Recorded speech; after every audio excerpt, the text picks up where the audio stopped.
Hello, James. You better hold on tight, Spider Monkey. Hey, hello, it's me. I've made a video for you, but it's not too late to turn back now and watch something better. Over the last couple of days, I went against all of my doubts, and I took it upon myself to actually read Stephanie Meyer's Twilight.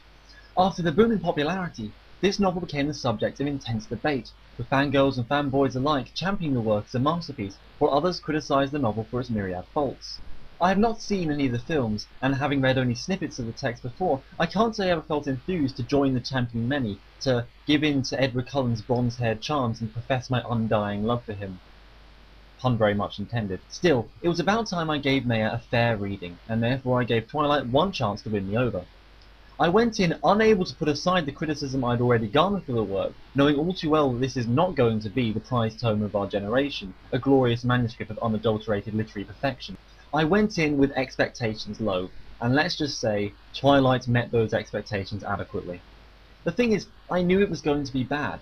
I knew I was going to spend half the time laughing at Smeyer's awkward writing and cringing at the vapid, vacuous and wholly vermiculous characters whom I was so willing to vilify.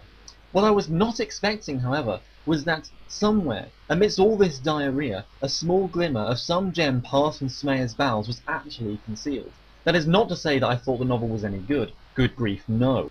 But the fact remains that, even before reading the text, I understood why people would like it, why it wasn't such a load of tripe to begin with, and why it should have been at least a passable piece of literature. You know when parents say, "I'm not angry, I'm disappointed"? Well, that's how I felt about Smeyer's Twilight.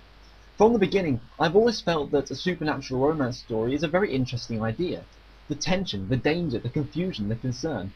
A novel about a human attempting to love a potentially dangerous being, about a young individual trying to come to terms with himself and with their affections, the idea of celibacy and the reasons and consequences of safeguarding one's emotions and desires, about the danger of love and the importance of it, about gender roles, about maturity, about family and friendship and feeling. This would be a novel worth considering. And Smeyer, albeit in her own leaden writing style, could write this novel. But did she? No. For 2/5 of the text, we don't even know it's about vampires. After that poorly introduced revelation, all we have is Edward telling Bella how dangerous he is and how she needs to stay away from him. I challenge you, however, to find one moment in the text where he's actually any kind of threat. The fascinating relationship between a human and a potentially dangerous creature is not there. Instead, we get hundreds of pages of talk, and Bella at no point concerned, at no point fearful, and at no point in danger. This is not a story about people struggling to find happiness against all odds. There is no threat. They are perfectly happy from page 1, despite Bella's constant whining, and boy does she whine. But as I said, these are faults I was expecting. The writing was poor, the characters were vapid, and the dialogue and inner thoughts gut-wrenchingly hyperbolic. We all know this, so why do I bother complaining about it? The fact is, Smeyer can do better, and the annoying thing is, she proves it. Chapters 18 to 23 are the only chapters that vaguely resemble a story.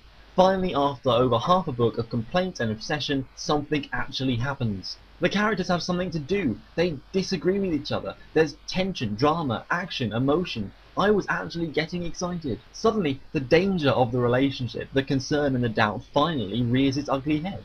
Suddenly, some of them become actual characters. They have backstory, and history, and emotion, and concern, and worry. Where were they for the last 17 chapters? For example, why were Bella's parents reduced to forgettable side notes when their relationship is actually crucial to one of the most important emotional scenes in the book? Unfortunately, this scene falls flat simply because we didn't care before and therefore don't care now. Now, I admit, there are still mistakes here. The villain character is just as hollow as the rest of them. I mean, he has no time to develop a personality, he's just your generic bad guy. Still, the setup for the climax is not terrible. Smeyer can write, but she needs focus. She needs editors who are willing to strike out 200 pages of Bella complaining to say, get on with the story. For 5 glorious chapters, something was actually happening. And I found myself enjoying it. But as soon as it was over, we were back to Vapid City.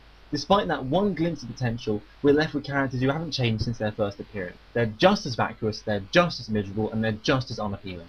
I did not fall in love with Edward Cullen.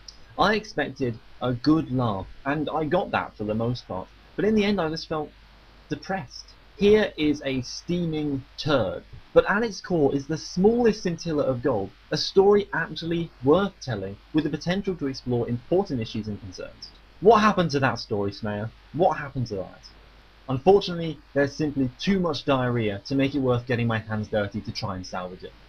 I guess in the end, I'm on team disappointment. Next time on Dallas 18 Rants, better camera framing and more show shoveling scathing reviews. Till then, there's you!